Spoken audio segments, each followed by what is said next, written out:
Welcome to the Rabbi and the Shrink. This is Dr. Margarita Gurri, Dr. Red Shoe, and everyone's favorite rabbi, Yonason Goldson.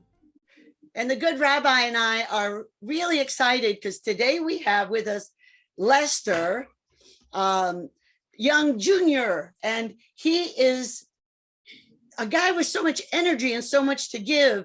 Hello, welcome, Lester. Peace and blessings. Thank you all for inviting me to be on this episode of your podcast. I really appreciate this. Thank you. Well, so do we. We feel blessed. As usual, it was a rabbi that found you. He's very good at finding talent. So you were on his radar. You must be doing something right. So Lester is a young man with a world of experience. He has a business called Redemption, Path to Redemption, Path and the number 2, Redemption. And his whole thing comes from his life experiences. I'll let him tell that story. But he has this idea of helping everyone find redemption. And he teaches, he speaks, he does a variety of things. He's become quite a world-class leader. So I'm just going to get right to it. Lester Young Jr., please, would you mind telling us how you got to Path to Redemption? Oh, cool. Again, thank you. Thank you for the invitation to have an opportunity to speak with your audience today about my personal path to redemption. And it actually started in 1992 when I was sentenced to life in prison. I shot someone and eventually died over a drug dispute. I made some very, very bad choices early on in my life that unfortunately landed me in prison and someone ended up losing their life. And doing this, after me being sentenced to life in prison, I remember finding myself in a prison, like wondering, how did I get here? One, and how could I find some sense of peace inside of a prison environment that, that I may possibly die inside this prison system and never, the world will only know me as Lester Young, the one who killed someone. And I started really doing a really deep dive into that. I didn't want that to be a part of who I will always be remembered as, a person who killed someone. And that's it. That will be written in history as Lester Young. I didn't want that to be, because when we look at books and read books, people definitely change their lives and they add value to the life of other individuals. So my first 3 years in my incarceration, I was a little walking in a fog, basically, never couldn't understand how to find it. But they were like small nuggets and things that helped me get on this path. My first experience was with one of the chaplains at a prison that gave me a book by James Allen, As a Man Thinketh, So Is He. He asked me a very profound question, even when I think about it now. He was like, where do you see your life in the next 5 years? And my response, my immature response was, I see myself still in prison, possibly dying in prison. And he said that you are the master of your own fate. You control what happens to you by the decisions in which you make. And this is when he gave me this book by James Allen. And at this time I was reading at a 7th grade level of education. So reading, I didn't come from a family of readers. I hated reading. I felt like reading the most boringest thing that a person could do. He gave me the book and I did what I would do with any book. I'll put it on the shelf and just forget about it. But his persistent and consistent asking me the questions, have you read the book, forced me to pick the book up and started reading it. And this is where I discovered that my mind is the garden and I am the gardener of my own mind. The reason why I was sitting in prison is a result of me planting all the wrong seeds inside my mind that produces the reaction and the behavior choices that led me to prison. How do I change that? I had to see myself as a gardener, guard my mind by planting the right seeds in my mind. And that's when the seed of redemption was planted. And that's when I began this journey. That's amazing. Maybe we should just drop the mic right here. I mean, this is. I know. I got goosies actually. I got little really stunning. Just and from that. I focused in on 2 elements in your story, Lester. The first is free will. Mm-hmm. Is that we always have a choice to make, and the worst choice in the world will be followed by more choices. Yeah. And we don't have to let the past define us, and we don't have to give up on ourselves, because ultimately we are self-determining. That's the human condition. Yeah. And I can't change my condition, I can't change my surroundings. I can't change my environment necessarily. Someone pointed out to me not so long ago that the word responsibility comes from the word response. Mhm. It's the way we respond to situations that is the hallmark of who we are or whom we will become. And there's a tremendous amount of inspiration in what you just described for us. Very much. Hey, do you remember the chaplain's name? Chaplain Scotland was his name. I can't never forget that guy because he was one of the first ones that really challenged me. Are you still in touch with him? He eventually passed away before Oh, he got out of prison. But it's did just he like, get to see who you become? no, he didn't. No, he didn't. But it's like I said, part of the respect to the people who helped me get to this journey is that I honor them by at least mentioning their names, right? And that was beginning of a long chain of mentors inside of a prison that began to help me. And see, I believe, like you're right, Rabbi, is that for me at 19 years old, I did not have the skill set to understand that, right? I did not have the skill set to understand because I wasn't trained or taught to understand that my response, I can change my environment by my response. I was just trained to this certain thinking. I call it the criminal thinking process, where my environment, the music I listened to, my peers, it just shaped this pessimistic, lowly person that will never accomplish anything. The only way you can accomplish or have any level of success is by criminal things, right? But when I started diving into different books that were focused on the mindset, I realized then that part of who I am is that, yes, we all self-determined and self-motivated as well, and our response shapes our environment. Once I got control of that, then that's when my life began pivoting in a different way. And here I am today as a result of me planting the right seeds to put me in a position, not just only to be free, but to understand that my role now as a human being is to be able to help empower someone else through my story as well. And how long before, I mean, you were a baby when all this happened. How long before you realized you were a mentor? It took me maybe 10 years into my prison environment. I was like in my 30s, because I was really focused on this period of time. Is one, as I mentioned to you early on in this, is that no one really prepared me for the level of guilt and grief that I will experience in my incarceration, because the reality still is that someone died as a result of my actions. And I had to find a medium, a place where I could find peace with that. And for years, I felt like the only way I could find peace is to deflect it. So I detach my emotions and feelings from it. And I tell people, like, one of the ways it helped me cope for a period is that I didn't want to mention his name, right? I didn't want to like even acknowledge him. When they said, why are you in prison? I say, they said I did this, because it was never about me. It was about someone else. And it helped me cope for a period of time. But as I hit this wall of grief, that was so overwhelming for me inside of prison that no one could help me. The only one that could actually help me overcome this level of grief was prayer, the power of prayer, and falling to my knees and begging God for some type of understanding. And how do I get over this? People would say, hey, get high in prison, do these different activities to help you escape. I didn't want to escape no more, right? Because I knew that my journey was going to be long in prison. And I've seen individuals who had done 20 years, and the result of them escaping it, they were damaged individuals in prison. I did not want it to be damaged in prison after 20 years. I wanted to be a vibrant person that found redemption in prison, that will be able to stand and give back something to someone else. So this is where when I said the prayer, I remember praying one night, and God guided me to speaking not to him, but to speak to the spirit of my victim. This is where I needed to make peace with, because I was like, God, forgive me, forgive me, forgive me, forgive me. But it was like a whisper. It's like, I have forgiven you. You have to seek forgiveness from the soul of the person in which you have taken off this earth. And I remember crying out and asking this person, his name is Gary Goldinger.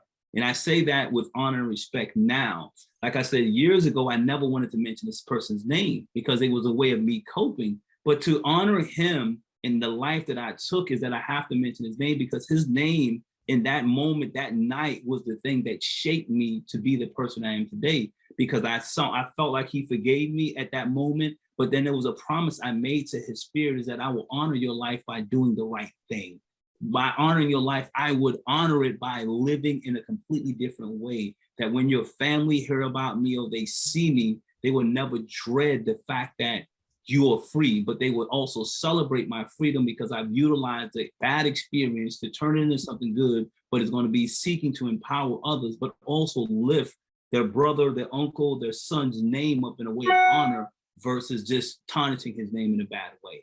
So that's where, again, it was that those moments like that was the transformative moments for me in my life incarcerated that put me in a position today where I'm living my life in a path to redemption because of the conversation God told me to have with my victim, who is Gary Golden. And Gary's family, Yeah. have they seen what you're doing? Yeah. And what do they think? You know, the power of forgiveness and the power of prayer. I remember years ago in prison, I would write in my journal letters of forgiveness to the family, but I never understood how this would change anything. But I just believed that one day God would put in their heart that forgiveness. As the years passed, God did place in the heart of every one of the immediate family members, a power of forgiveness there, right? So when I went up for parole, the family was not opposed to me being granted parole, the power of that. So even when I made parole, maybe a year after me being released, I went back to my hometown where the crime was committed to speak to young people about Wow. the choices. And one of his sisters was in the audience. So I'm speaking to this audience of young men about the power of choices and gun violence. And I saw it was something different about this woman that was standing in the audience because she was crying. I'm like, I'm not saying nothing that deep, and I'm speaking to young people. But after this talk was over, she came to me and she asked, could she speak to me? And then she told me who she was. And she said, could I give you a hug? And I was afraid of that, to be honest with you. I was like, is this going to be something harmful to me?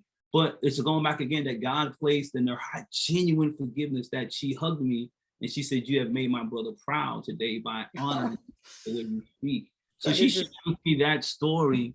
And just to fast forward, even before her father, Gary's father, passed away, and this is one of the things I dislike about South Carolina and most of the parole systems, is that once you get out, I was on a lifetime parole. And being on a lifetime parole, you cannot have conversation with the victims, even if the victims want you to have that conversation. This is why I'm really big on restorative justice in a lot of these states. So Gary's father, unfortunately, died before we got a chance to have a conversation face to face. We had to go through different mediums to have like an indirect conversation about it, but he had extended that he wanted me to have a sit down with him about it. He forgave me. It was not about anger or anything. He just wanted to sit down and ask the question, what changed you? What happened that bring about change in your life? And I just share another point. Gary's younger brother, to this day, I am his mentor, right? I'm someone, this is crazy I won't say how it happens. This is the way God created it. I have messages from his brother that says that he feels that he's going through something now with his personal life. But he said, I feel like you, Lester, is the only person that could help me in this journey that I'm on because of where you at in your life. So it's see how things happen, how God bring things into our lives because of the inner works that you do in the power of prayer and faith, that here it is now, I have an opportunity by the grace of God to now help the youngest brother of Gary make better choices so that he doesn't travel down the path that myself and Gary traveled. So that's like the power of redemption for me. Wow. If I were to die today or tomorrow, I feel like I'm good with that because I'm doing something, at least giving back to his younger brother. To me, Rabbi, that sounds biblical. Oh my God, there's so many ways I'd love to go right now. Oh yeah. And I've never seen you get emotional like this during an interview, Dr. I've never gotten emotional. This is really quite powerful. But the holiest day of the year for Jews is Yom Kippur, the Day of Atonement. And the sages say that if I've sinned against you, don't go to God. I can't ask God to forgive me for what I did to you. It's meaningless. Wow. But the first thing we have to do is to try to appease the people against whom we've trespassed. And you're showing something that is so deep and so spiritual that providence directs us in ways that are often very unpleasant. It's a combination of fate and choice. You made the choice to do what you did, but the circumstances were orchestrated for you. And then to come full circle to where you can actually use that failure and turn it into something beneficial, and not just beneficial to the world, but beneficial to the family against whom you acted. This is what redemption is really all about. And when you say that the South Carolina prevents families and their victims and perpetrators from meeting, I'm sure that was well-intentioned to protect the victims, but it becomes self-defeating. And we just had a story in the news recently here in St. Louis.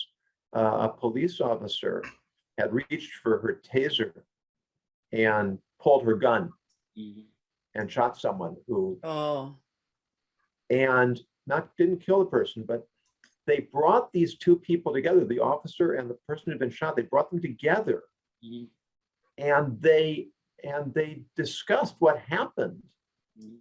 And the person who was shot chose not to press charges against the officer because they made their peace with one another. And when we can resolve our problems, then the justice system doesn't need to try to fix things for us because we've fixed our lives on our own. Agreed. Wow. Lester, all I can say is I know that Chaplain Scotland is so proud of you. Yeah. This much I know is true. Appreciate it. So you told a story. I heard you tell a story, Lester, about you were exposed to a mother whose son had been killed, and the impact that had on you.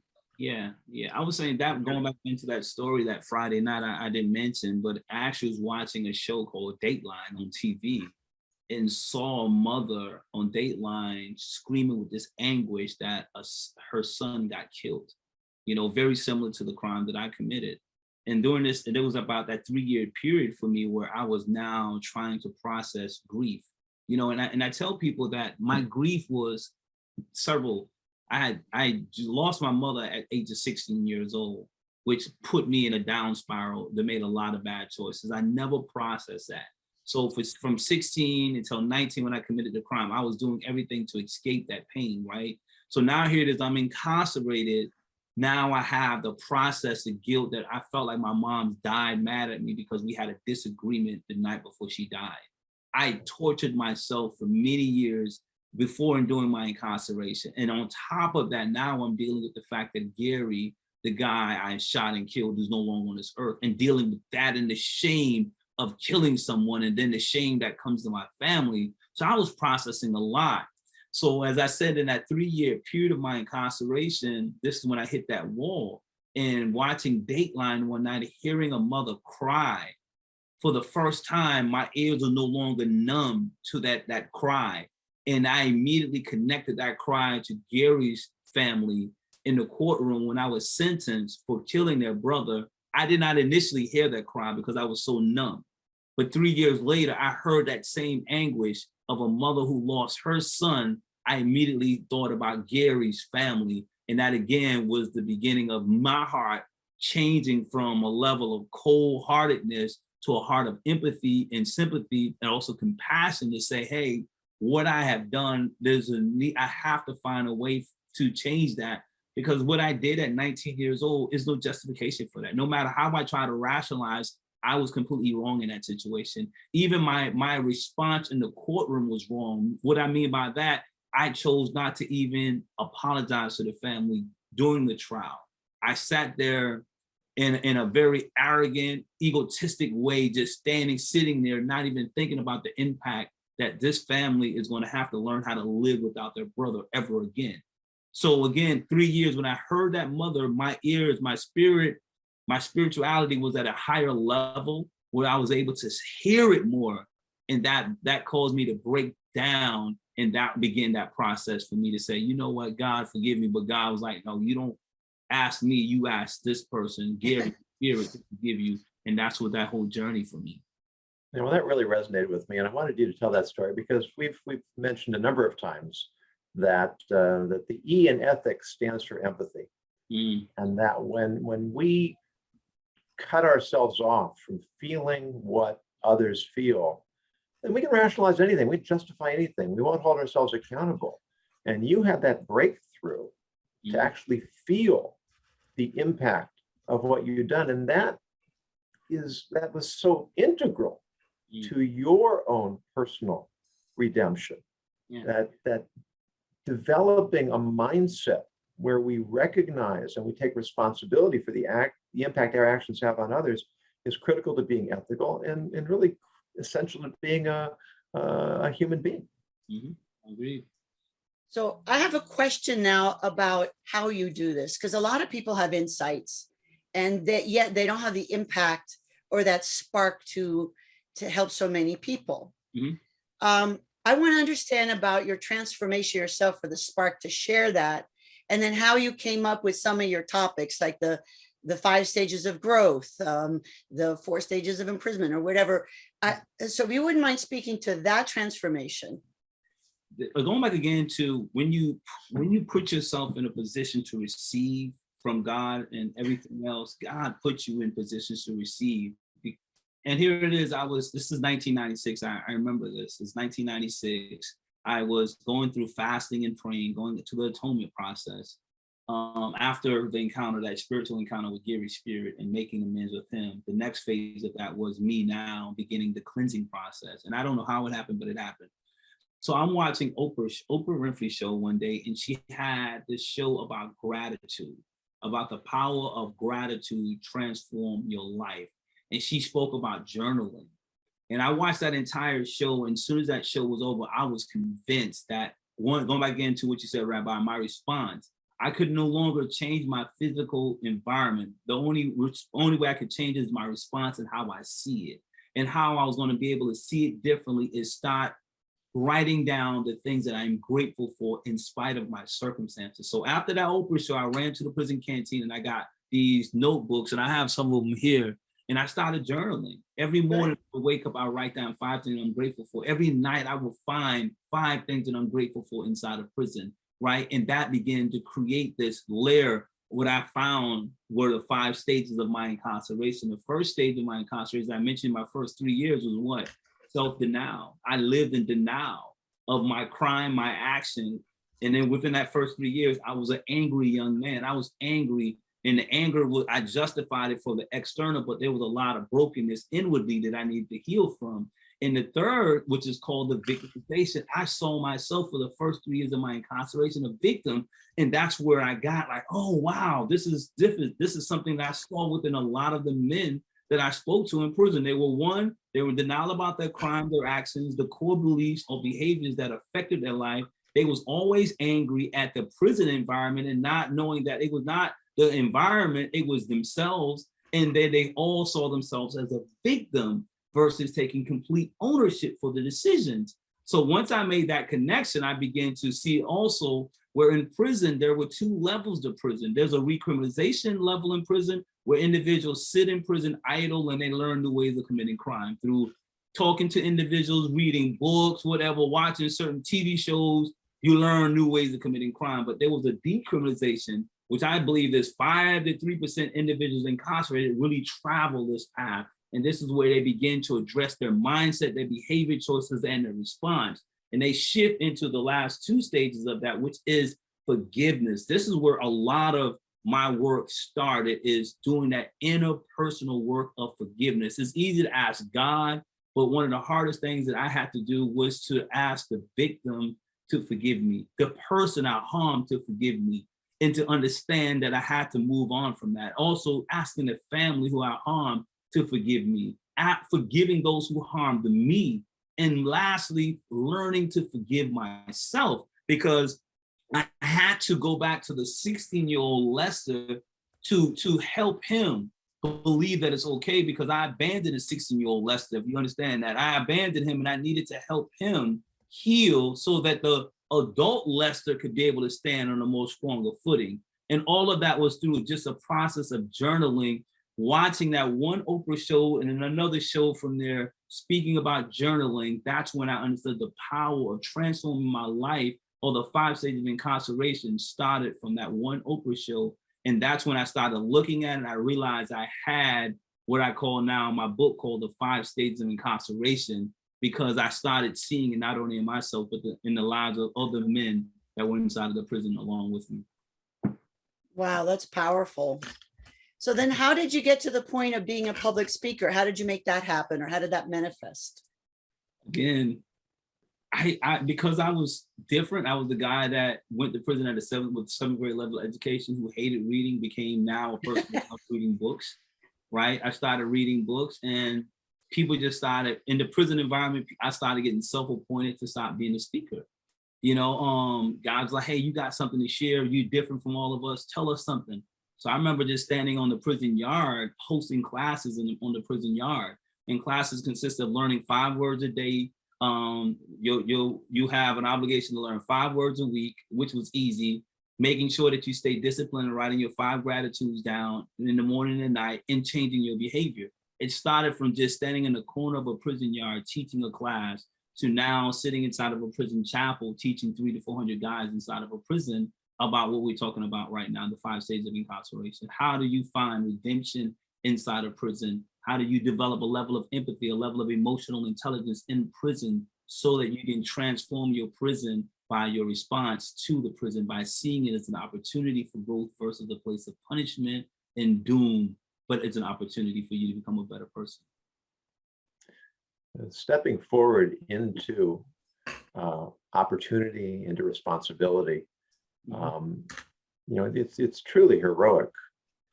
And I think that it's an inspiration for all of us, because, in one form or another, a lot of us are living in prison.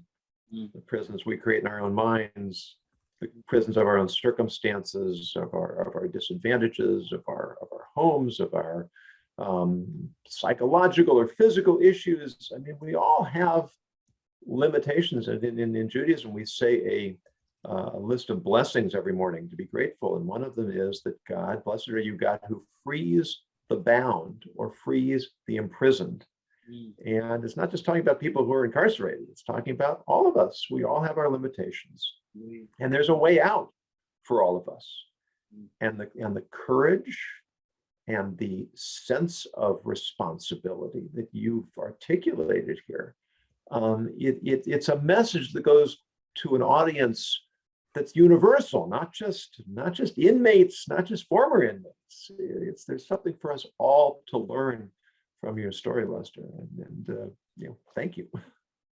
I think it's amazing. I think you would do well speaking with just about any group I know. I've had the privilege of working with some very gifted global athletes who have disgraced themselves, and they could have used you, because the idea of the grace with which you address your responsibility and you walked into your own sense of power. Many of these people never accept responsibility. They blame people overreacting. It's not my fault. Even the ones who are never in jail, never really caught, just the suspicion, they never accept responsibility.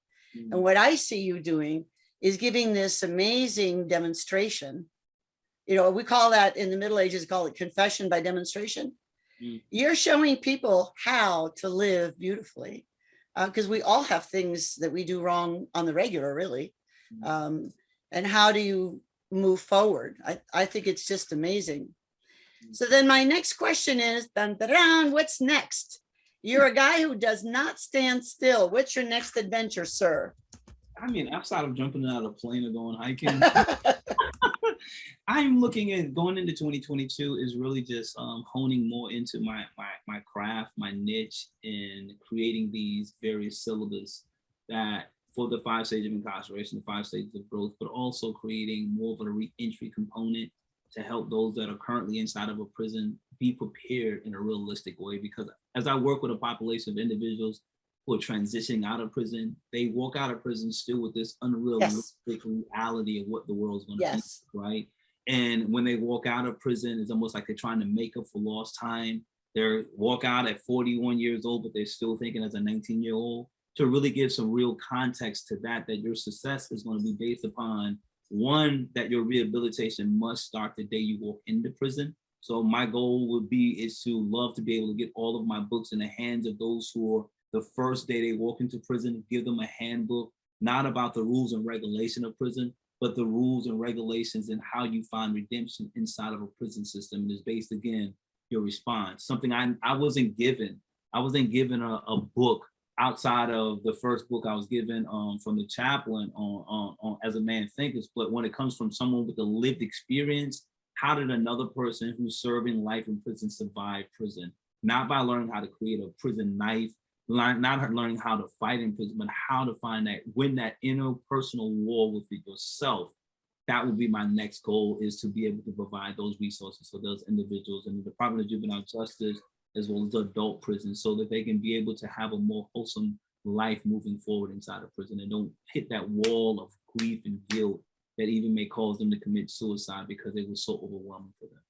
Well, I have a request for you. Okay. My first teaching job for college was at Leavenworth Federal Penitentiary. Yeah. And I learned from these gentlemen so much. Mhm. And the one thing they were trying, that was the time when they were doing Scared Straight programs and stuff like that. So some of them were working on and picking my brain, and we were working a little bit together. I was a small part of it. I was a mini advisor, just in the back, right? Mhm. They were trying to find a way to help the families, siblings, children, aunts, uncles, mommy, poppy, all of that stuff, everybody, so that the experience would be a growth experience for everyone. And then when they came back, they would have a better reentry, but also then everyone would be, I forget the word in English, apoyar, lifted up. They would be lifted up. Can I ask you to do some programs for those people, the people all around the experience? Yeah, I actually do like classes, virtual classes on Tuesday nights, coaching classes, Good. Especially for family. And also on my YouTube channel, I have like tips to how do you help your loved one acclimate back in. I've seen your YouTube channel. It's really good. Yeah, so it's really just helping families understand that it's not going to be like in prison. There's a 3-hour visit that you sit down and talk to your loved one, and after that you leave, and they may come back another 6 months and have another 3-hour visit. It's important that a family member, yes, that you want to see your loved one grow and you want to grow in this process, but know that your loved one is not going to be the same person on that 3-hour visit when they walk out of prison. So I share will help families better understand what that readjustment is going to look like for them.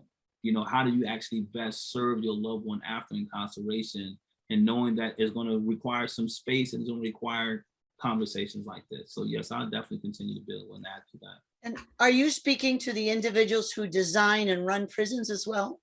I'm working on it. It's to be honest with you, Dr. Rachel, it's like our society, when they're talking about the outliners, those who have survived prison and wanting to give back to prison, it's almost like people are not really, they're kind of leery about that. Like I tell people here in South Carolina, I served 22 years in prison here. We look at it in the business model, right? I did 22 years in prison, and if we add up the cost of prison paid per year is maybe $40,000 to $50,000 a year, right? I did 22 years, and we're gonna round it off to $1.5 million, right? That the taxpayers invested in me to keep me housed in. But for some, I was able to find redemption, understand some stuff that the wardens or others don't understand, and how to help people bring about transformation, right? I walked out of prison. I've been out of here. Been out of prison now 7 years, received a pardon and all of this stuff in just 7 years, right? You would think that the individual who would call positive, negative, deviant behavior, the positive deviant behavior, someone who lived in the same environment, create another positive way out of that. You would think that a prison system would say, hey, we want to create a board, a council board of formerly incarcerated people who survived prison to help us address. But unfortunately, it's not set up that way, because some of the mindsets of the people in that authority position don't see it. That bothers me. That bothers me a great deal. You know, it bothers me too, because these guys were working on something that I thought was brilliant. You know how there's conferences and conventions? Well, they have them for every group, including people who run and manage and design prisons. Yeah. I could see you being the keynote speaker, or if you know, to any of those groups, yeah, and do some breakout sessions and spark some of this amazing idea that you have about redemption. I have faith that they can be transformed with some of your little positive mojo. I believe so. It's just a matter of it's like this, getting in the right rooms, right? It's about how do you get in the right rooms, make the right connections with it, and begin to build from there. I think that once I get into the right room, build that relationship. Well, we've got a Muslim, a Catholic, and a Jew, and we're going to all pray on this. So I think we've got it covered. I can only imagine that good things will happen. And even if you're not the one that does it, maybe someone whose life you touched will end up doing that. I am just blown away. Wow. Rabbi, is this a good time for the word of the day? Oh, I think it is. Because providentially, I came upon a word. It's dictionary.com's word of the day. So I'm borrowing it from them. And the word is allyship. Allyship. And we know what an ally is. And an ally is a partner or a collaborator. So allyship is the status or role of a person who advocates and actively works for the inclusion of a marginalized or politicized group in all areas of society, not as a member of that group, but in solidarity with its struggle and point of view and under its leadership. And I think that that is just a perfect word for our discussion today, because we should all be allies in this mission. We in Jewish synagogues, we divide the Torah into portions, and we read a portion each week, and we go through the entire Torah every year. And right now we're reading the narrative about Joseph. Joseph was imprisoned for a crime he did not commit. He was 12 years in prison, and his situation looked hopeless. And then in one day, he goes from being a prisoner to being king of the world. Facts. And, our inclination is, well, that's one of those Bible stories. That doesn't happen in real life. Yeah. Well, let me remind you about a gentleman by the name of Nelson Mandela. And Lester Young. Well, Nelson Mandela was 27 years in prison and came out and became president of a country. Changed the country, changed the attitude of the world. Yeah. And Lester, you took your experience, and what all these stories have in common is that those who were incarcerated did not give in to the hopelessness, the pointlessness, the frustration, the denial, the anger. Yeah. They didn't allow themselves to be recriminalized, but they took advantage of the opportunity to become decriminalized. And that requires a sense of allyship. I have to feel there are other people in the world who are going to let me break out. Who are going to let me redefine myself. That the world will not imprison me, but that ultimately I'm master of my own fate. And I may not be able to break out of the walls, but I can break out of the mental walls, the attitudinal walls. And if we become allies in that mission, then we really can change the world. Oh man, that's heavy, man. When you mentioned Joseph and Nelson Mandela, those are like two mental pictures of people that I kept here, right? One, I always saw myself not as Joseph, but I was like, there was a part of it, like Joseph had this ability to interpret dreams, and from the Islamic perspective, I don't know what it says actually in the Torah, but it was saying that someone came into the environment and Joseph was able to translate the dreams for them, right? And they eventually left. And then the king had this troublesome dream, and the only one that could actually solve this dream was a man that was in prison. So I always tell individuals that I'm preparing myself that if there's anything in our community that may be a troublesome one day, that I want to be in a position in prison that if I would never get a parole, I will at least have a remedy to a problem that the governor of South Carolina may need, and it may be only with me.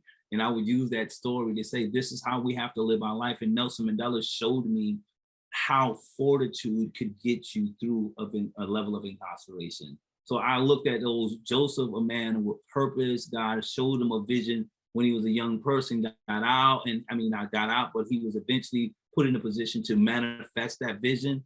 Nelson Mandela the same way. So those are two individuals that I always look up to, even to this day, when it comes down to fortitude and persevering through life challenges. So great that you use those two examples.